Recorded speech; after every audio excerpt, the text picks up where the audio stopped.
I'm delighted to Do I- welcome.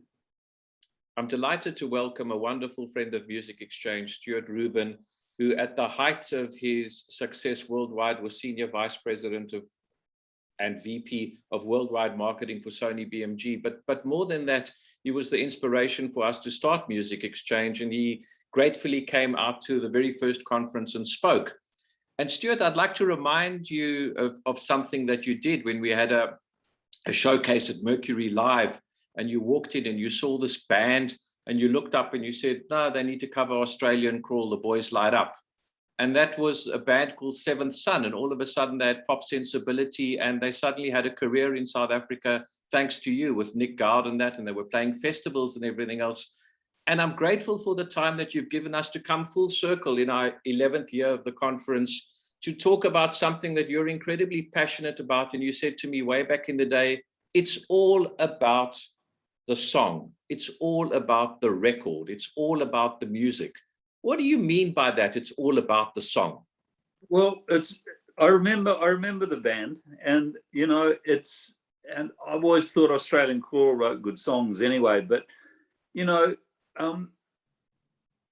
is. We should start off by saying that 11 years ago, the music business was in a different place to what it is today. And some of the things that I might refer to are probably old school versus new school. And I think the goalposts have definitely changed. But I really believe, whether it's television or music or books that you read or movies, the punters still relate to great content, regardless of what it is. I think the world we live in today, the difference is how do they go about finding the content? Where do they find the content?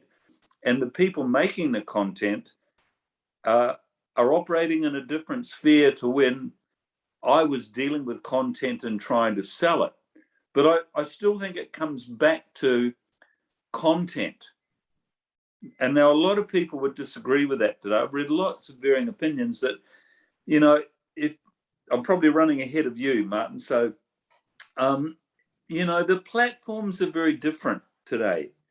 If you've got a platform on one of the social media areas, whether it's TikTok or whatever it might be, Taylor Swift, whatever her platform was, she had such a huge following that it didn't matter at the end of the day what she did. Her fans loved everything she did, regardless. Now, and that's fine. I understand that, because she's gone to the people that are making the decisions. I think where I started in the music business was in the days where, I'll tell you exactly where it was. In New Zealand, I worked for Unilever. So I was selling soap and toothpaste. And I looked for another job because I was getting a bit bored, and I actually quite liked what I did there. But I joined Polygram in those days in 1975, and the New Zealand government, in their wisdom, had just doubled the sales tax on records, on recorded music, right? So all the retailers were saying, that's it, business is gone, because we will have to put the price of music up. And they did. But it actually didn't make any difference to the big hits that they had, right? But the reason I got into the music business, or was selected by Polygram to join up against other people that came from the music business, and I came from outside of it, is the MD at the time wanted someone that knew about selling and marketing from a practical point of view, from an experience point of view, because he thought and believed that the music business, even in those days, was changing, that prices had gone up, and you had to get people to be prepared to pay prices for what they believed in. And he believed that the days of, the rock and roll guys going into a record shop, clicking their fingers and smoking a joint when the new Pink Floyd album arrived were over. It's true. And I remember when I got the job, the key retailers around the country, except for a couple, was saying, well, you know, what does a guy that's selling soap and toothpaste and mouthwash and washing detergent know about music? Well, what do I know about music? I know that I love music. I'm absolutely passionate about it. It was a hobby of mine, but also knew how to sell and how to market. So that's how I got into it. And I think, you know, was part of the battle, Marty. Sorry, I just got to wipe my nose. But I think today, where I came from and a lot of people at that time, is very different. You know, the marketing, it was still about the music. There's no question about that.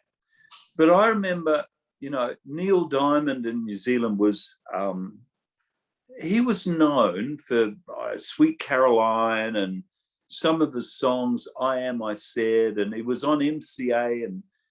But then he wasn't a superstar. And then he put out Hot August Night, right, which was a double live gatefold album, double cassette.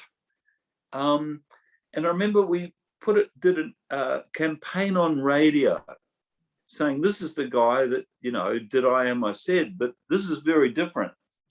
And we did it based on marketing to an audience that knew his name, but had no idea about the music. If I remember correctly, we did 60-second and 90-second radio ads. That was pre-TV advertising. And as you know, the rest is history. He's wined and dined out on Hot August Night for years. Even I think about 5 or 7, maybe 10 years ago, they re-released the anniversary edition of Hot August Night. And I think they might have added a couple of outtake tracks, and I remember it's about the music.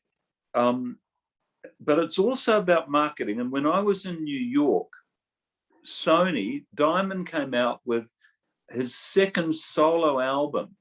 And I think it was called 12 Songs from memory. I still today think that it's typical Neil Diamond. It's more introspective, but you can't mistake the voice. And I remember having the biggest argument just before, just when we merged, because we were the merger.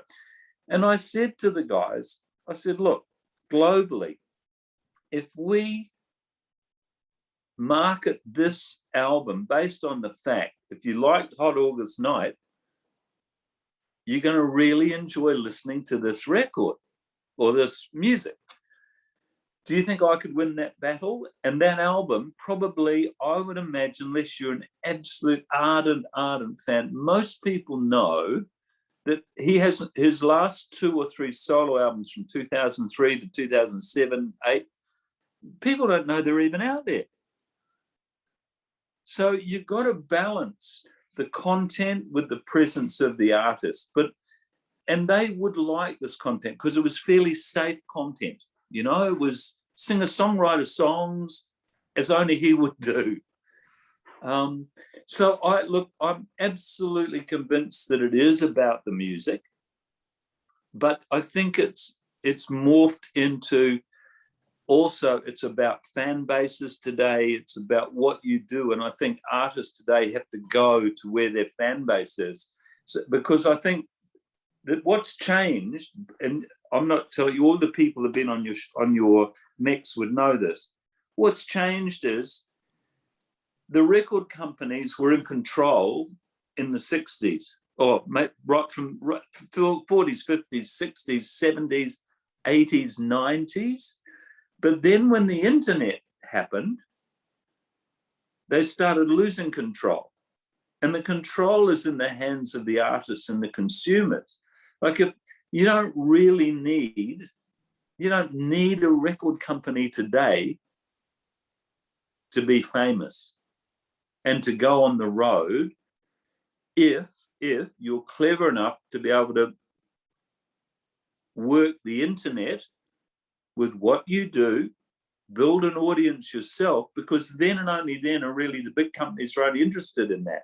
You know, a lot of the big companies today, and I only work for big companies, if they didn't have catalogs, right? If they didn't have catalogs, they would be in a fair bit of trouble, I would think. You know, Universal's catalog is enormous, and they keep protecting it, as is Sony, as is Warner's, you know. But if you look at the numbers, even the Eagles are the guys that go out there, and we do the last Eagles concert, or I think at the moment they're touring the complete Hotel California live, right? That's their latest tour. And I'd love to see that. But they don't need, in the days that they signed, they needed a record company to get them to their audience. If it was the new Eagles and they were all 20 years old and they could make little videos for TikTok and know their way around it, they'd find an audience. They still have to have content, but it's changed. It's changed markedly, Marty. I mean, where do you find your new TV show from? Recommendations? Or if you're a member of Netflix or Prime or any of these streaming platforms, once you sign to them, or Disney Plus, every week you'll get what your neighborhood's watching, coming up next month. And the same with music.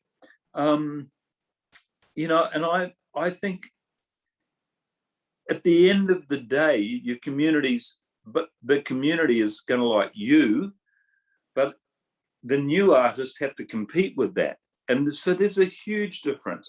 You know, we had limited number of artists, if you think about it. Today, I don't know what the number is, but it's in the hundreds of millions of tracks on Spotify. So, and the majors aren't sitting there spending money trying to access the Spotify audience or the TikTok audience. They'd like to, but they own the content, which is still about the music. And I mean, BMG rights now are buying catalogs because they know that's where the money is, but they're not actually creating new artists. They're buying rights to new artists because the new artists are giving them something they can sell to the public who are far more in control than any record company. That's what I believe that. Does an artist now watching this and I go, yes, Stuart, I hear exactly what you're saying, but surely I need a record company for that massive marketing push that you might get globally because I'm scared. So I want the safety net of a major record company. But look, firstly, I've been out of the music business since 2006. I mean, I've done talking and lecturing and teaching about management, etc., and I try and stay in touch. But the Korean band, what's the current major Korean BTS phenomenon? Oh, the BTS right. band. Okay, so if they'd gone to record company X and said, we need you, without an audience, what would happen? I mean, they've done that by being on a social media platform. And if you were managing them, you wouldn't go and give your rights away. The difference is, back in the day, the equivalent of, we can't use BTS because back in the day, when you and I both worked for BMG, if it was a non-English speaking artist, it was almost impossible to get anyone interested, if you remember. Yes. No, it's true, right? Because no one grasped the global. Some of us loved some of the music if it came from Germany and was in English, but if it was in a different language. But today, that it's different. For the last 10 years, I advised a lot of youngsters here with music to build their own community, because then they can walk through the door and say, look, I've only got 42,000 hits on my site, but 42,000 people know who I am. Can you help me? But if you go to a record company today and you've got no community that knows you, they're not going to spend the money creating that community. They just don't. it's such an important point that you raised there. How important is it for the young artists today to actually understand the business that you're in? So many people think, oh, well, I just need the creative energy, but the business side, I don't really need to understand. And you're alluding to all of the time, build your community, build authenticity. Okay. So old school was quite simple. You would either get the vibe on the street about a band playing live, and I'm talking about being in Australia or New Zealand, or I wasn't A&R in the rest in England. You go and see them. You'd know if there was interest because all the record companies, A&R guys were there, and they'd all be jockeying for position, and you'd wind them up, and if you really believed in it, and you would offer them a deal, right? And most of those guys, to be fair, most of the young artists had a manager that even in the 60s weren't that professional. They were either friends or family, or like professional managers. They'd lived with the bands or the artists, and we would fund that. And most of the artists had no idea about the business. Theoretically, they didn't need to have that. They didn't need to know about the business because their managers dealt with the record companies who had fronted up with the cash. But today, the artist has to know, where do you find your audience? What platform do you find your audience? How do you get it up there on the platform? They need to know who's going to look after my global rights. How much do I need to give away when Spotify will do my marketing? But how do I get this platform, and how do I get it on television? And so they need to know where the money is, Marty. They've got to be smarter and know, because they can do a lot of that themselves. Whereas, leading up to the end of the 90s, when there were no platforms except a record company to fund the money, if you had a very smart manager, they did all that work for you. They were the one that pressured the A&R guy for more cash to make a better video. They wanted street posters. They wanted a fifth blue in the Blue album sleeve cover, and they go to the band and say, "Look what I've done for you. Look, here it is." It's Spinal Tap, right? It's black, but black sells. But it's true. And I met a lot of professional managers, and I remember Dire Straits' manager, who I think he had a university degree from either Cambridge or Oxford, and he used to give you a business card, and there it say Ed Bicknell with BCom honours and all that. That guy knew everything. Like, he knew how much the parts cost and why he hadn't spent that much money. And I mean, a good manager was worth their weight in gold. A bad manager created all sorts of havoc with everybody. But I think today, the young creative people, there are so many people that understand those platforms, that they've grown up with those platforms, if you think about it. But they hadn't grown up in a marketing world where they could go into a TV campaign for an album that had 2 hit singles off it. They needed you and your company to say, we'll agree to do a month's campaign because we've got 2 hit singles, we've shipped gold, we want to turn the gold into platinum or double platinum, and this is how we're going to do it. So pure marketing was much more standardized, and it was like true marketing. It was, you got a great product, you got to have the right price in the marketplace. So the price has to reflect the content and its quality. You had to have the right promotion. You had to have great distribution. I mean, that's the really old school marketing, and it's true of a lot of consumer products today. But those 4 things, the P that was placement is now the internet, right? So, and that becomes more important, I think, than price or promotion, because those 2 follow. If you can't get on TikTok, doesn't matter where. If you can't compete on TikTok, or you can't get on Google Play, or iTunes won't take it, for example, as a package, you're in real trouble. Whereas the business went through vinyl, cassette, CD, and if you remember, it was struggling, and along came MTV, which helped the business, right? But they didn't help us. They helped artists, but if we didn't make a video that they considered a high quality, if they wouldn't play the video. Whereas all of a sudden, that all changed and went to the internet in the early 2000s. When I got to New York, it was in the days of Napster, right? So, and I remember buying my first iPods. Was that probably 2002, maybe 2001, 2002?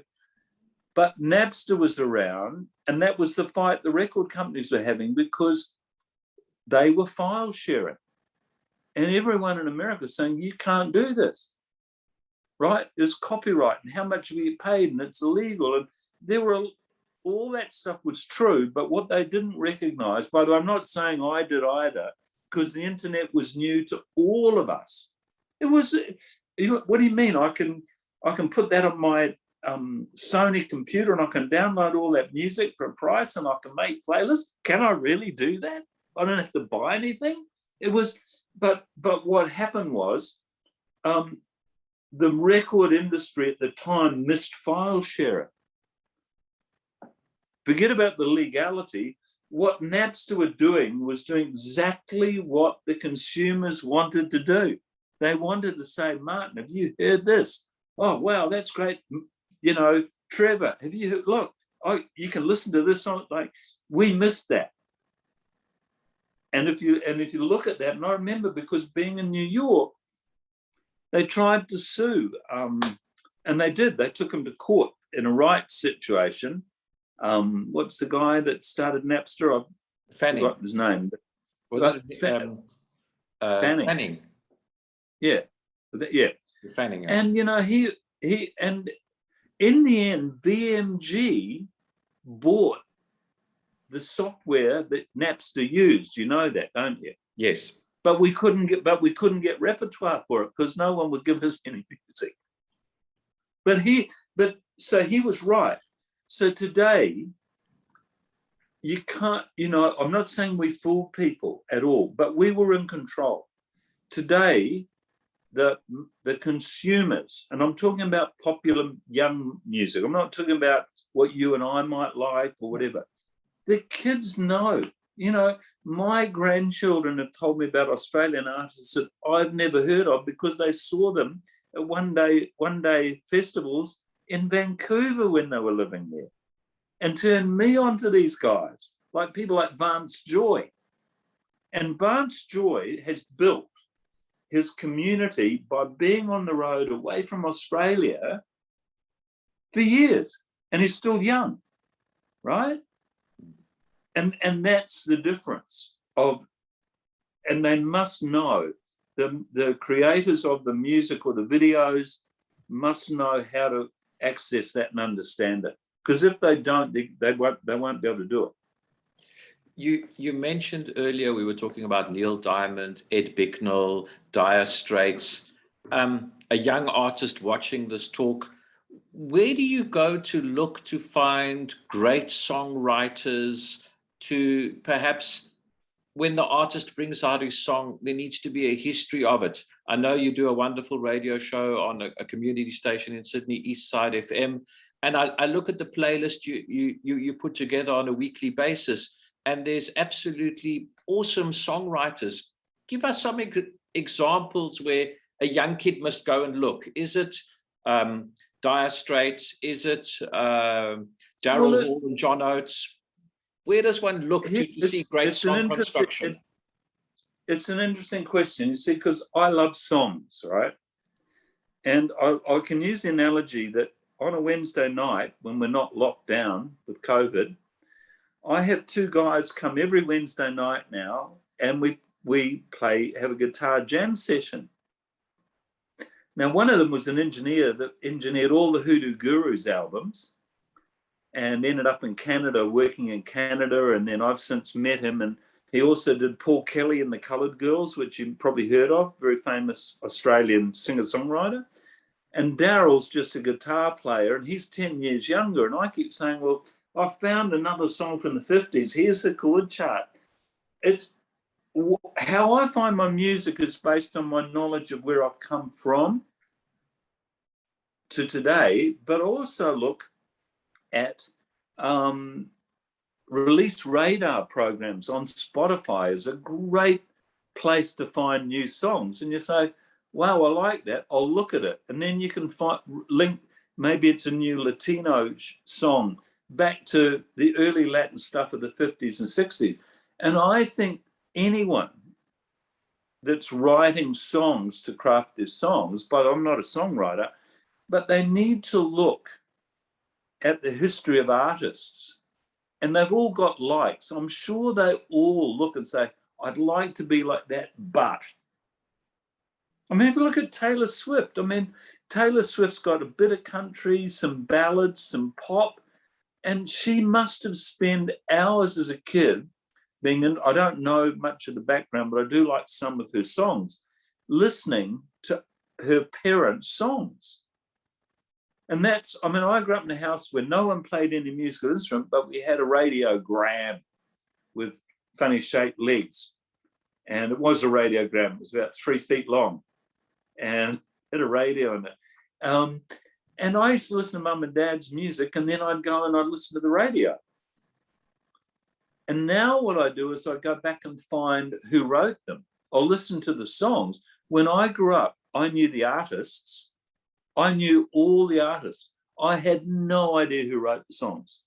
None. But then I found out who wrote them. I thought, that's interesting. They wrote that, and then they wrote that, and they wrote that. I'm talking outside of Lennon, McCartney. I'm talking about the guys that wrote the songs for the Everly Brothers, for example. Right? They had great songs to sing. And no one else could have sung them as well. But they went, it's, you know, it's, I've got a mental block. I didn't write it down. But if you go to the Brill Building in New York, and you had when Carole King was there with Jerry Goffin, and the other two guys. I'll think of it in a minute, Martin. But they sold their songs to people. But they actually wrote songs for people because they weren't artists. Well, Carole King then decided she would sing her own songs. But today, the way they craft songs is they craft songs to fit the market that they know the kids are going to buy. I mean, Rihanna, like one of the wealthiest singers in the world. Now, I could be wrong, and I'm going to be criticized by that guy that doesn't trust us. But if you listen to Rihanna and you go, yeah, cool at a party, but every song basically is written and co-written and co-produced by the same people. They all sound exactly the same.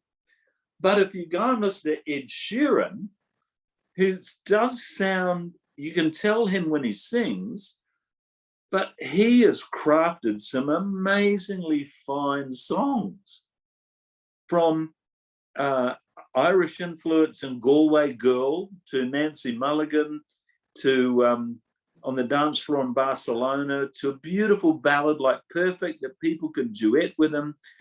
I mean, I don't know where he picked up his songwriting skills from, but you got to hand it to him. But out of all the people in the last 10 years that I love the most, I would say I've got all his albums.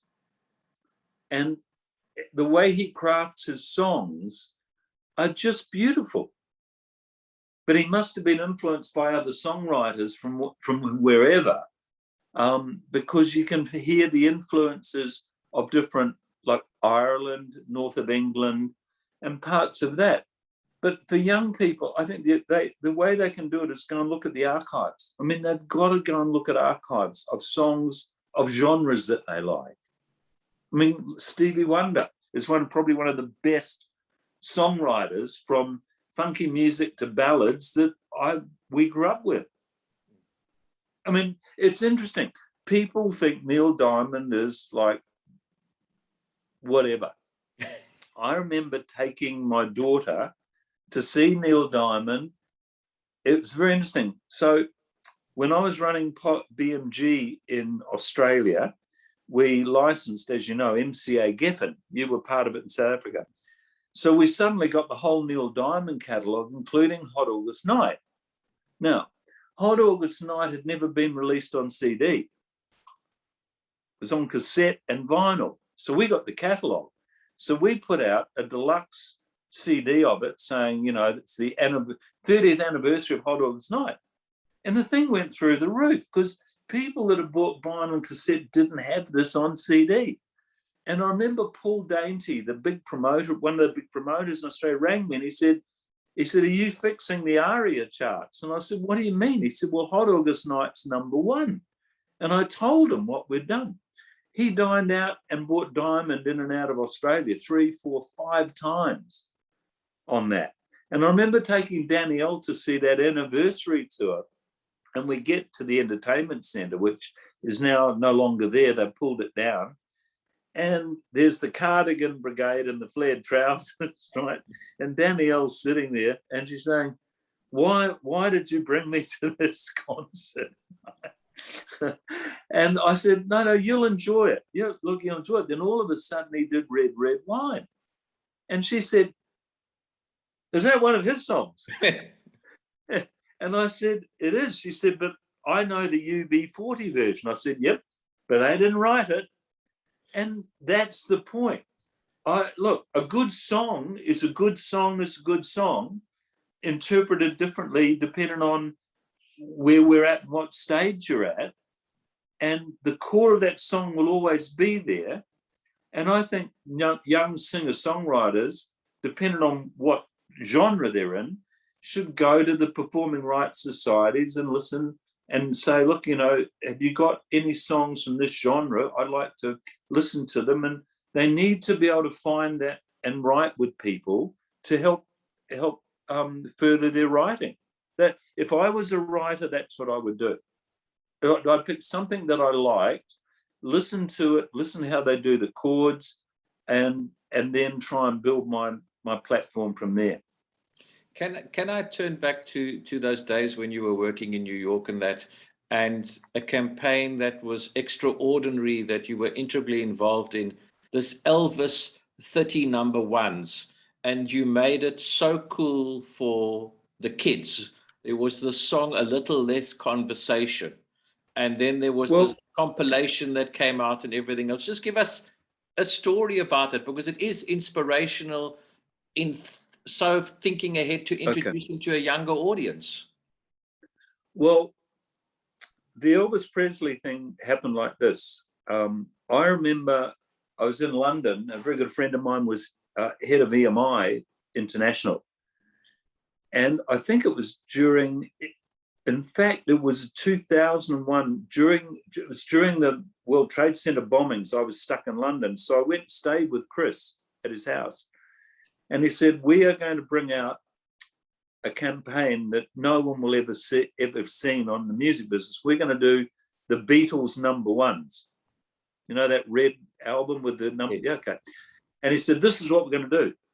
Every country has to do it exactly like we're saying. We control it from the middle. We've got to approve their advertising, da-da-da-da. And I was blown away by this, because that, as you know, that's not, we didn't tell people how to do things from the center. We said, these are the priorities, but you go away and work how you want to do it for your market. And I was sitting, then from that day, I was in, that was before the World Trade. Anyway, it doesn't matter. I was sitting in New Zealand, because I went from Hong Kong back to New Zealand for 18 months to restructure the company, basically. And I thought I was going to end up there longer, but I wasn't. But I remember one Christmas BMG in about 1999, 2000, all our big albums had been pushed back. So we didn't get Whitney. We did all the big albums we wanted, we didn't get. And I remember writing to Michael, who was my boss, actually. And we've saying, had a keynote talk, Michael Smelly. So it's come full circle. And I remember saying to Michael, look, I'm sitting here and we're really struggling, and it's too late this year, but we should do this as a project. We don't have the Beatles, but we have an artist that's got as many #1s on both sides of the Atlantic. And I remember sitting there and spending hours sending him an email. And he came back and he said, I really like that. He said, that's great. I'll talk to Rolf. And we looked at it. Then, of course, I ended up in New York, and we were in trouble again because we didn't have anything. And I said to Michael, I think we should resurrect this Elvis project and do some market research. And Rolf approved it. So he approved it. And on top of that, we had a little team of people, because I was still doing the rest of all the catalogue for the rest of the world. So I couldn't just do just that. So the team we had a couple of NBA guy, Roger Menz was there, and the very late, unfortunately, Jose Maria Camara came over from Spain and was made a senior vice president to do a few things, but also work on the Presley thing with me. And he passed away 2 weeks ago, unfortunately. And he came over and we put this project together, and I was in Tokyo, because we had 29 number ones, right? And I was in Tokyo, and Jose Maria rang me and he said, look, we've just got a note from Adam Bradley, who did, he went to all the advertising agencies for BMG UK. He pushed all the music for secondary and other use. And Nike had come back and they said, we want to remix an Elvis Presley track. And I'll never forget this. I was in Tokyo. Jose Maria said, it's a song called A Little Less Conversation. I said, I've never heard of it. And I don't think, outside of the Presley experts, by the way, knew that song. I mean, the guys that were on the Presley committee knew it. Anyway, long story short, and I said to Jose Maria, I said, well, let's get a sample of it. And he said, I've already asked them to do that. So Nike and their advertising had put this together, and they went to RCA, and RCA said, well, you can't touch Elvis Presley, you can't remix it, and da, da, da. So Jose Maria went to the Presley estate, and they had never heard Presley remixed, because Presley had never been remixed. It might have been remastered, but never touched, right? Never, ever touched. And they loved it, right? They loved this thing. So we added that as 30. But then what we did is we went back to the original masters, and they changed the sound of every one of those songs without touching his vocals. All they did is they pushed some instruments back and cleared up some scratches. That's why that album sonically sounds so well. And then we went about doing our marketing plans that everyone had to do a marketing plan based on the rules that we set for them. And they had to spend that sort of money for the world. And I remember RCA America, the repertoire owners that we had to get permission from to do this, said it'll never work because Presley's been done so many times. So the structure was different too, but I think there was about 150 different Elvis Presley titles available around the world. So the catalogue had been bastardized. Every time someone had no record for television, they'd do another compilation of Elvis Presley, right? So there were greatest hits and this and that. So we decided we'd delete the whole catalogue down to 50, and we wouldn't license any music for a year or whatever. And long story short, we put it together. We had to approve the TV campaign from every country. They had to spend a certain amount of money. And Jose Maria and I flew around the world to sell this concept to everyone. But when A Little Less Conversation was part of Nike's campaign for the World Cup in 2002 or 3, Football World Cup. Yeah, 3, I think it was 2 or 3. 3, wasn't it? And they had this A Little Less Conversation playing with Pele and all these guys playing soccer in containers on boats. And that song went through the roof and found a whole new audience. Now, I think we've gone on to sell, probably not we, but they must have gone way past 10 or 12 million copies of that album. And RCA America said it will never work. And I can remember it. I've got the email somewhere that said that this will never work. Then Rolf, to his bless him, turned around and told them. He said, "Well, you're going to do it." And I think America went on to sell 4.5 million copies, and the rest of the world sold another 5. And this is of a catalogue that have been bastardized. But that's in a different world. Could we do it again today? I don't think you could, but I do believe that some of the artists that the major companies have built and owned could well be used on digital platforms. I suggested the United Artists, they did it for Sinatra on the anniversary of his 100th birthday, and they did absolutely nothing. Now, I reckon Sinatra could be made super cool again. There's so much stuff there, but there's no one in the record company, which is now Universal, owns all of Sinatra's music, because they bought Reprise, so they've got Reprise stuff. They could license his Columbia stuff in, which wasn't his best-selling stuff, and Reprise, and they've got Capitol. They've got the whole lot. Now, you could do it on digital platforms, but if you go to Apple and say, oh, you want to buy a Sinatra record, I think there's about 50 different albums there. And you go, well, what am I going to buy? Which greatest hits do I buy? Which duets do I buy? And I actually did a plan. My late South African friend that you met at the wedding, Martin, that died, he said, I will do all your market research for free and find out how cool Sinatra is. And we presented. I flew to London on my own cost and presented it to them and never heard another thing. And when his 100th anniversary, there were a few movies on TV, but nothing happened. So you have to going to want to do it. B, they're so tied up in looking at the world what they see digitally that those heritage artists today are just sitting there. Now, I don't know, by the way, I don't have a really bright idea on how you translate that to a young audience today. I mean, people your age, Danielle, who's 10 years younger, they get it because they grew up with it. And they grew up with it with their parents. But I don't know how you treat that legacy going forward, because unfortunately us baby boomers are starting to die off. Well, it's true. But Stu, it's true. You alluded to a point earlier where you said you actually need to go back and look at the history. And I think there are wonderful outtakes from that Elvis story. Go back and look where he wrote and how the music got formed and all of that. But and to another point to that Elvis 30 number ones that you put together, there were books and everything else around it as well. So you could read about the bookstore on that.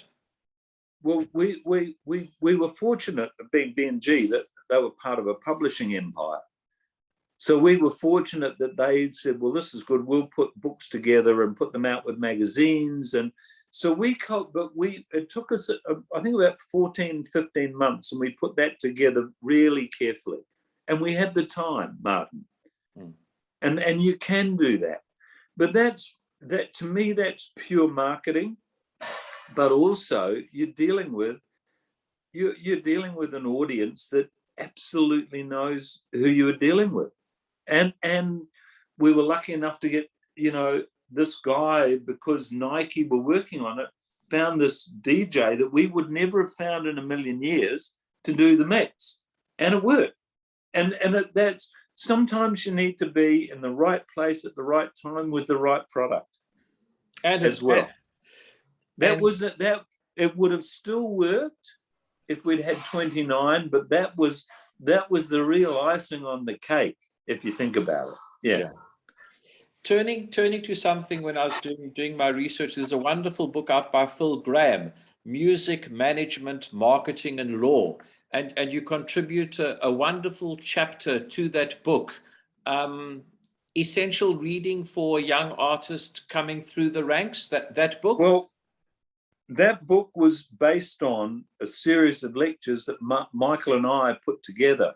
We were trying to put together, help in the music industry, and Phil was the head of the university of like Tech University, not arts and medicine, but he was the dean of Queensland University of Commerce. I can't quite remember what the name was, and he funded that. So Michael and I went because of our contacts, and we flew all those people. So that's why the book came to be.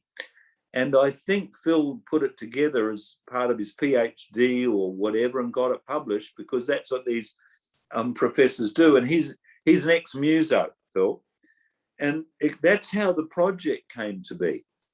So we tried to get artists, which we did, artists, promoters, executives, music publishers, and I think the combination of those all to do a lecture with questions at the university lecture room up in Brisbane every month.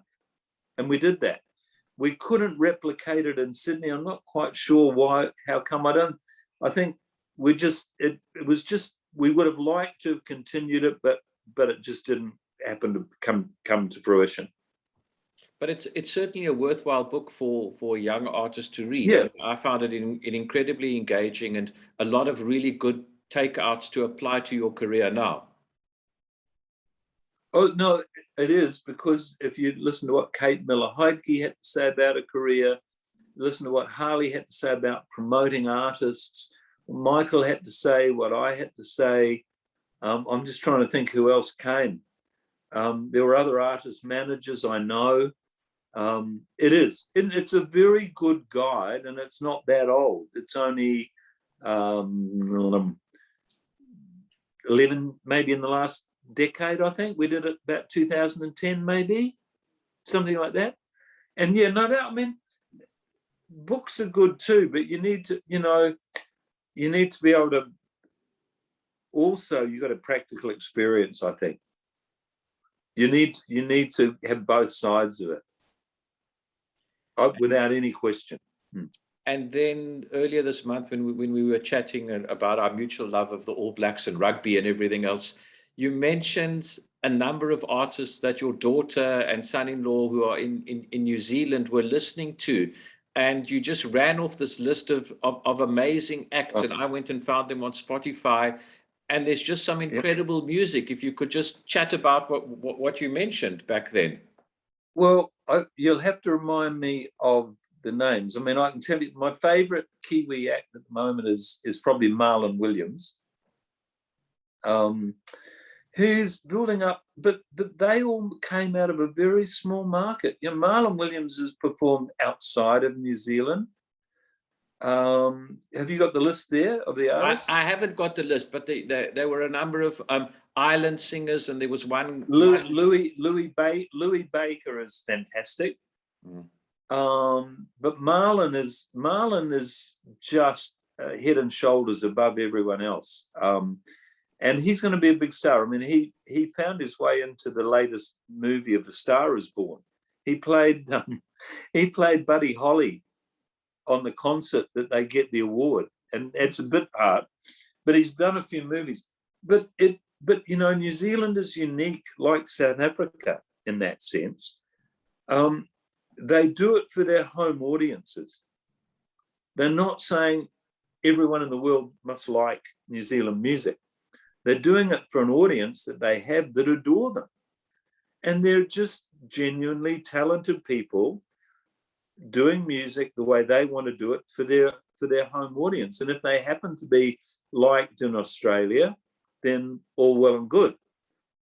But they know their audiences, you know, and those, I'm just trying to think, there was Louis Baker, Marlon Williams, and another guy that was in Australia, but he was born in New Zealand. Now he's gone back to live in New Zealand.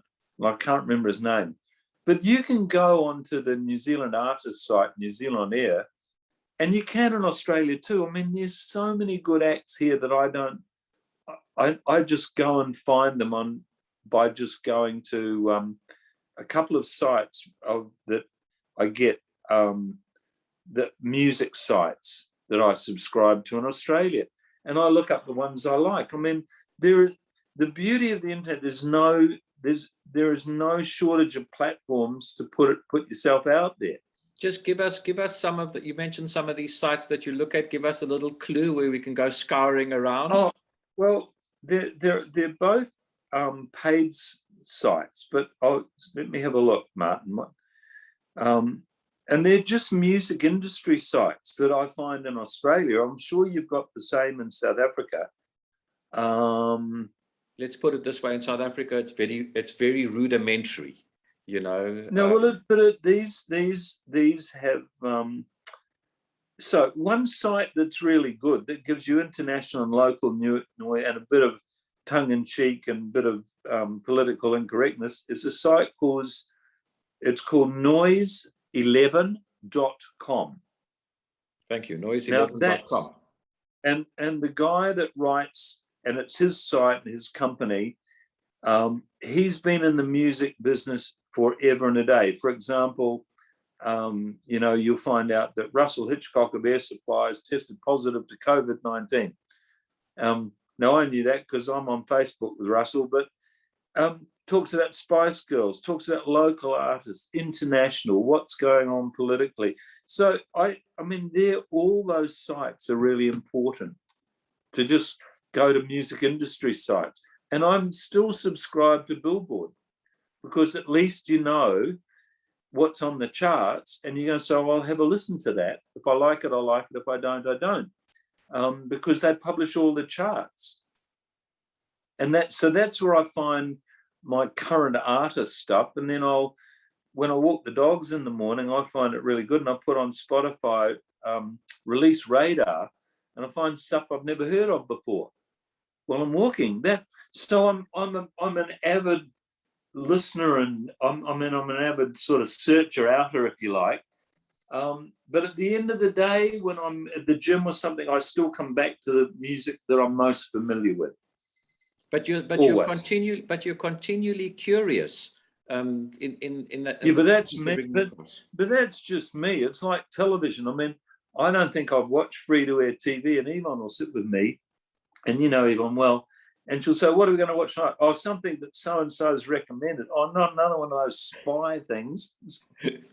But I've got friends that recommend, friends and sites, and, newspapers, new music, because they're still reviewing music and new albums. But I'll give you one really good site that you should extend to your colleagues. And it's a friend of mine in New Zealand. His name is Graham Reid, who was the New Zealand Herald music writer for as long as I can remember, Marty. And he has a site called elsewhere.co.nz. Got it. Elsewhere.co.nz. Elsewhere.co. And if you write to Graham, tell him who you are, drop him a note. But he goes into the vault. So, like, this guy knows music. I don't, compared to me, I don't know music compared to Graham.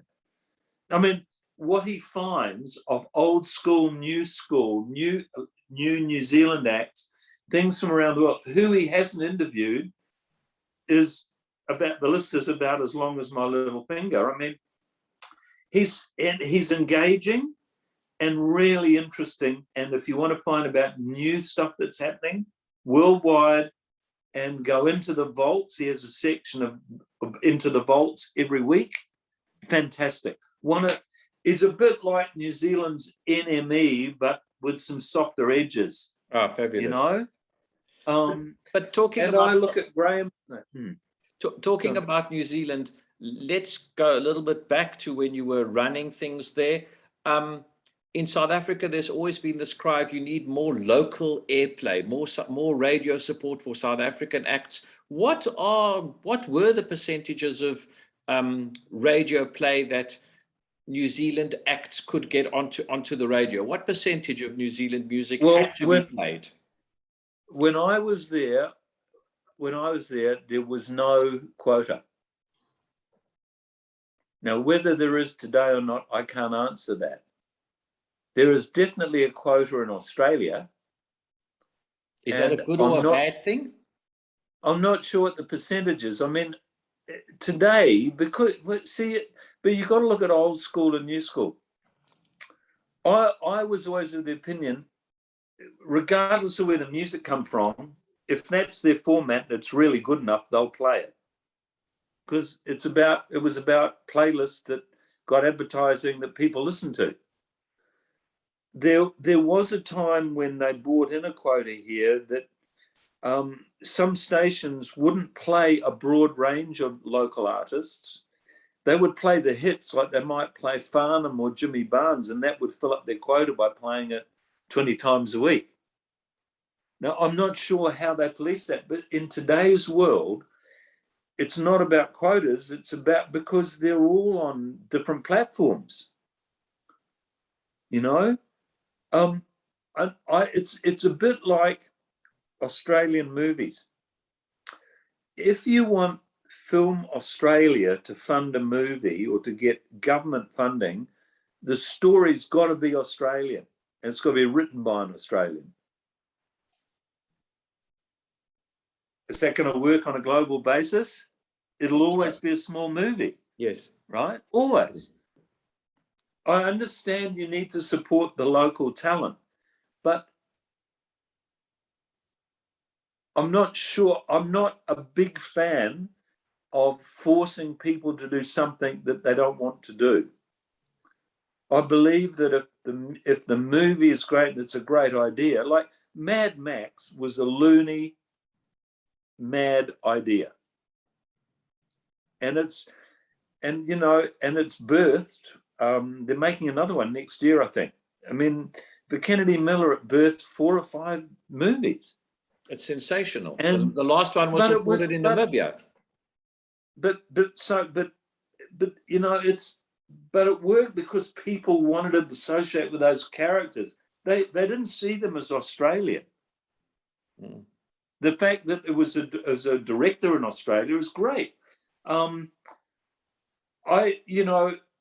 Crocodile Dundee happened because it was a good movie. It was a great movie, and also happened because at the time they were advertising and the America's Cup, and you know, you've got to be at the right place at the right time. I think forcing content on people, I mean, what they should be doing is trying to fund Australian filmmakers and buying the rights to books that have been bestsellers overseas and getting them to be filmed here. But you think about it. Schindler's List was written by an Australian, right? Oh, I didn't know that. And who bought the rights to it? Yeah, it was. It was written by a guy called Thomas Keneally, who's written a lot of amazing books, right? But who bought the rights to it? Hollywood. But he's an Australian writer that wrote about a story that the world wanted to know about. Mm. And I think content with music today, look, music today, I still come back. If you want to be a singer-songwriter or a band, and you can get someone to help you create your website, you've got the music, you know what you're doing, and you're up with the play of what's selling, you've got just as much chance as anyone else if you get up on that platform. You must have, because I've seen video clips, you know, on Facebook, people say, look, have you seen this? The latest guy, someone from England that I've never heard of, and someone in New Zealand that I respect, John McCready, that used to run Polygram way, way back, sent me something, and the artist is, I'm going to find it. The artist is, what is it? I'll tell you in a minute. I thought I'd put it on my homepage. No, it didn't go on, but I will tell you who the artist is. I'll tell you in 2 seconds. But it's, you know, Spotify is a good source of new music, I find. Have you heard of an artist, English artist called Sam Fender? Yes. Oh, you know. Well, I had never heard of him. Now, he's at Reading and doing all those festivals, but the crowd know all his songs. Yeah. And I'll bet that's because of the exposure on whatever platform he's built. I want to turn to another interesting phenomenon before we close off. I know you were very close to Kenny G. And an unbelievable. Now you're digging up all the olds. Yes, but it's interesting because there's been no one like that since him. You know, what was that unique selling point that he had? Was it right time, right place? I mean, very few people know that he was a shareholder in, Starbucks. He was. Well, he probably still is if he's smart. Well, the Kenny G phenomenon, I mean, you know, he was on Arista and he was this guy that played Songbird, wasn't it? Was it Yes. Songbird? Yes. And I remember being here and a promoter came to me and said, well, we want to try and bring him out. We were trying to sell that record and the promoter paid for it. We paid for half his airfare and we did a bit of promotion. But where Kenny really blossomed was in Asia. Now, I can't take the full credit for that because my predecessor was Dwayne Welch. Did you know Dwayne? No. So Dwayne bought Kenny G out and the Asian people from Japan, not so much Japan, but Korea, Taiwan, Hong Kong and Southeast Asia, because it was instrumental, they loved him. And it was melodic. And what we did, though, was, again, it was about marketing. So he would tour and do really well. I mean, do auditoriums, right? And by the way, to be fair, he had a great band. And I'm not a judge of saxophone players, but I would imagine there's a lot of true jazz aficionados that probably don't think he's a great sax player. They probably think he's the Andre Rieu of the saxophone. But I mean, Kenny G, I love Kenny. He did everything we wanted. But we used his ability. We did a duet with Andy Lau, one of the Hong Kong pop kings in Mandarin and in Cantonese. And Kenny would do all the promotion in the world and he would tour. But what we did do is we did a royalty deal across Asia, Southeast Asia and Asia using Star Television and said, look, you can sell this many records, we'll pay you so much a record. And that helped expand his audience. But it was about the right music for the market. You know, I'm not sure who the biggest instrumentalist would be these days. Martin, I mean, do you know? No, that's why I don't listen to much instrumental. That's why I'm so curious at that phenomena. Well, I mean, I guess Andre Rieu is a phenomena, and that's like I always think of Andre Rieu as the James Last of the 21st century. Because when I joined Polygram, it's true, Polygram Records, Polydor existed on. Internationally in those days, they had the Who were on Polydor, by the way, but James Last put out record after record and they covered every hit record in the pop world. Do you remember, you know what I'm talking about? No, James Last, yes. So, and that's what Andre Rieu's doing today, right? He's playing stuff people know and it's a show. And so, I mean, we used to sell instrumental music quite well from Europe. We had this guy, George Zamfir, with the pan flute. Do you remember him? Yes, I remember him, yeah. Oh, you do? Oh, okay. But to me, I don't know of any amazing... I mean, there are guitar instrumentalists that I couldn't tell you, like blues guitar players and people, but I can't tell you off the top of my head who I think is an amazing guitar player, like a soloist that I'm aware of. I don't know. I don't know the answer. But again, Kenny G was the right looking guy at the right time with the right music for the region. No question. It was like Air Supply.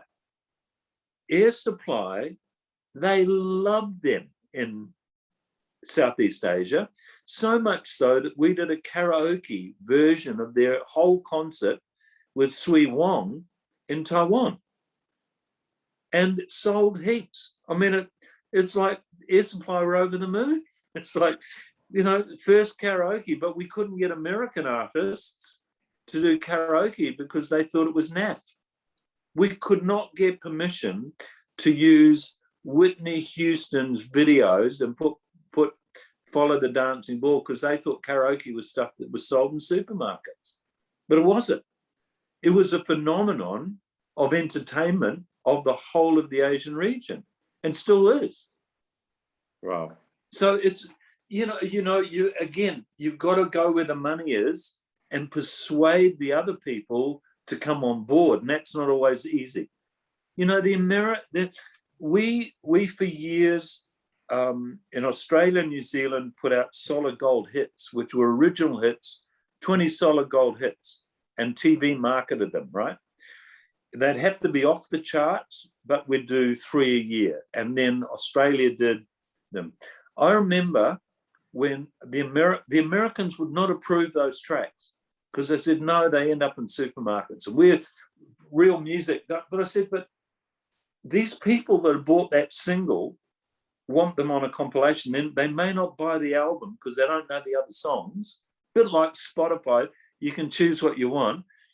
But when America found, now that's what I call music, which was a joint venture between the companies, they thought they'd discovered compilation records.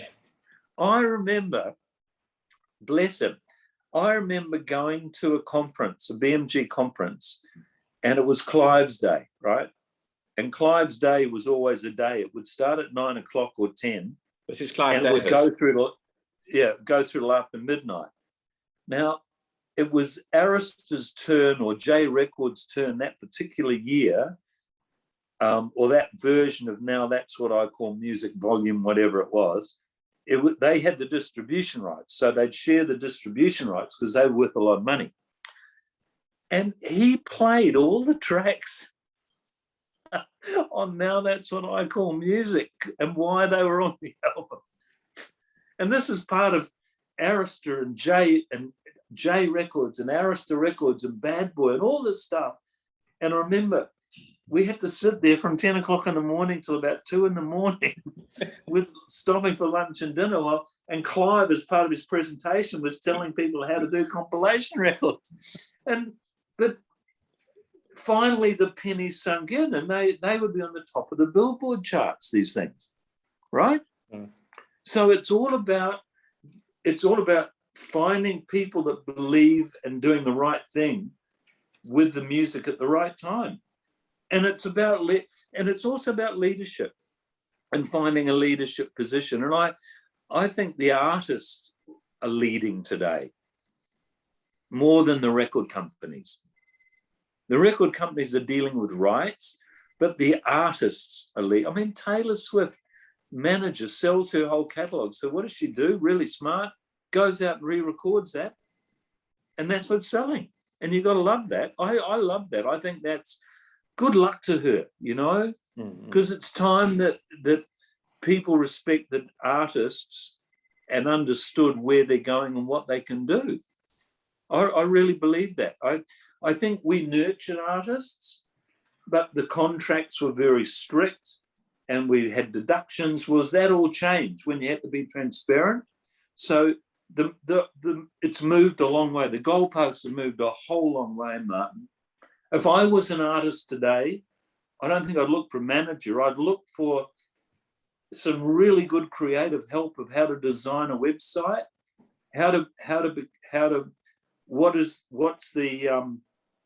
what do I need to do to compete with other like artists, and how do I get it on a platform? And once it's on the platform, what do I do with it, and how do I keep encouraging more people to come back to it? Because that's where the market is. That's what I believe anyway. And on that, I mean, look at YouTube. You know, you can see anything on YouTube, old and new. Like, you'd want to be there leading it, wouldn't you? Absolutely. You really would. I mean, forget about the politics of Google and all that shit. If that's where the consumers are going, that's where I'd want to be if I could write songs and perform. That's exactly where I'd go. And on that note, I think it's a really high point to end this fascinating conversation. Thank you, Stuart, for giving an hour of your time and imparting amazing stories and wisdom. One final question. The song that's in your head at the moment that you're listening to, whether it be an album, what is your take now? Well, you're going to laugh at this because it's very old school, but I'm trying to teach myself Windmills of Your Mind on the guitar. Oh, fabulous. Fabulous. Well, classic. But those songs, I mean, my granddaughter last week came on FaceTime and she said, I want to sing you a song, Papa. She's 7. And she said, Puff the Magic Dragon, right? This is a 7-year-old. And today, that's what they're teaching in school. And I said, I can play that on the guitar. But there are also songs, you see, all these kids won't remember. We had the benefit of growing up with things like the Muppets that would take the current pop songs. And it was so popular that all the top artists, all of them, would go and sing with Kermit, right? And I found the chords to the Rainbow Connection, right? It was written by Paul Williams. Mm. Well, you know, Paul Williams wrote these great songs. He wrote Evergreen for Barbra Streisand for Star Is Born. So when people like a song, if they really like it, they should find out who wrote it and then see what else they wrote, because they might find that they might like a lot of their songs, even though they're different. I mean, I'd like to be able to play. I really like to be able to play Ed Sheeran stuff, but because he loops all his music and he plays guitar funny, and they're not easy. Let me tell you, they're not easy because he does it all himself pretty much. But his songs and his lyrics, I mean, some of his lyrics, one about his mother and buying flowers in a supermarket, I think it's off the first album. I mean, the guy's as good as any. I'm biased, I guess, but that's why he's so successful. That's why he can travel around the world without a band and play to hundreds of millions of people just with him and a loop machine and his guitar. Mm. I mean, and he built that. His stuff built up by being on the social media platforms before the albums came out. And anyway, on that note, I don't know. And on that note, thank you so much for an amazing time. We need to do this again in the not too distant future. Oh, and Martin, stay healthy, stay well, and please send my love to Yvonne. It's been a pleasure to take it full circle. No, it's great, and enjoy the rugby at the weekend. I will. Thank you.